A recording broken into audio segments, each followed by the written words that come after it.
চেষ্টা নয়, তোমার বংশের, তোমার নবীর বংশে ওই আওলাদ নওশাদ কিছুতে জালিগুলো লেগেছে। এই আল্লাহ, এই জালিগুলোকে রাস্তাঘাটে কুকুর বিড়ালের আলো মরণ দাও আল্লাহ। এই আল্লাহ, ইব্রাহিম প্রচার হোক, ইব্রাহিম হয়ে থাকো, মানুষ বুঝতে পারে জুলুমের বিচার কি হতে পারে।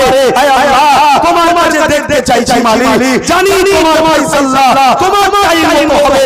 দয়া ভাই, আরো একটা দোয়া চাই, আমার ছোট ভাই নওশাদ আজ গরিবের কথা বলতে গিয়ে জালিমের কারাগারে বারবার যেতে হচ্ছে, অসহায়ের কথা বলতে গিয়ে তাকে গালি দিতে হচ্ছে, মজলুমের কথা বলতে গিয়ে তার মাকে গালি দিতে হচ্ছে।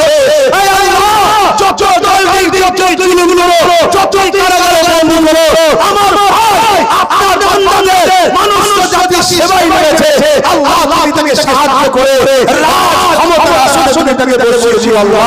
আল্লাহ তুমি তাকে কামিয়াবি দিও আল্লাহ।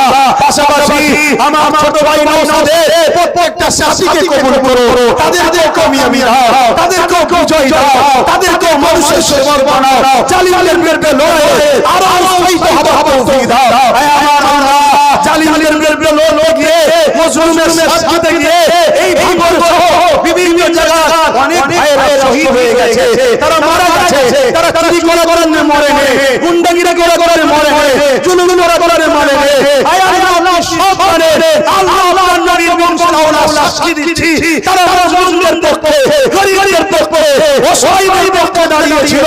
জালিম গুন্ডাগুলো তাদেরকে মেরে দিয়েছে। হে আল্লাহ, তুমি সেই ভাইয়ের পরিবারের শান্তি দাও, তার বাবাকে শান্তি দাও, তুমি তোমার সেই উম্মতের ঘরে আখিরাতে উঁচু মাকাম দিও আল্লাহ। হে আল্লাহ, আমরা জানি মুসা নবী দোয়া করেছিল ফিরআউনের বরবাদির জন্য আল্লাহ, কিন্তু আমার সময় সবকে ভালো জানে, দেরি হলো, ফিরআউন আমাকে মিলিয়েছে। হে আজ দোয়া করি আমাদের দেশে, আমাদের রাজ্যে যারা ফিরআউন রয়েছে, ফিরআউনের স্টাইলে মানুষের উপরে জুলুম করছে, মালিক তুমি তাদেরকে ধ্বংস করে দাও, তাদেরকে নির্মূল করে দাও। তোমার নবীর বিলালে আছে, তোমার মাঝে দোয়া চাইছি মালিক, তুমি সাহায্য করো, আমাদের রাস্তার কাঁটা পরিষ্কার করে দাও আল্লাহ, তুমি আমাদেরকে কামিয়াবি দাও আল্লাহ। আজকে আমার রাজ্যে একদল লোকেরা দিন রাত মুসলমানদের গাল দিচ্ছে, মুসলমানদের মারবে বলছে, মুসলমানদের দাঁড়িয়ে দিয়ে বলছে। বিশেষ করে আমার মামনের ভাইরা আজকে আন্দোলন করতে গিয়ে 3000-এর উপরে ছেলে ছিল, আল্লাহ তাআলা আজকে জামিন হয়েছে আল্লাহ। আল্লাহ তাদের এই লড়াইকে কবুল করুন আল্লাহ। আমি জানি আল্লাহ আমাদের জীবনে অনেক ভুল আছে, আমাদের জীবনে অনেক অন্যায় আছে, কিন্তু আপনার নবীর সওদা আমরা করি না, আপনার নবীর চেষ্টা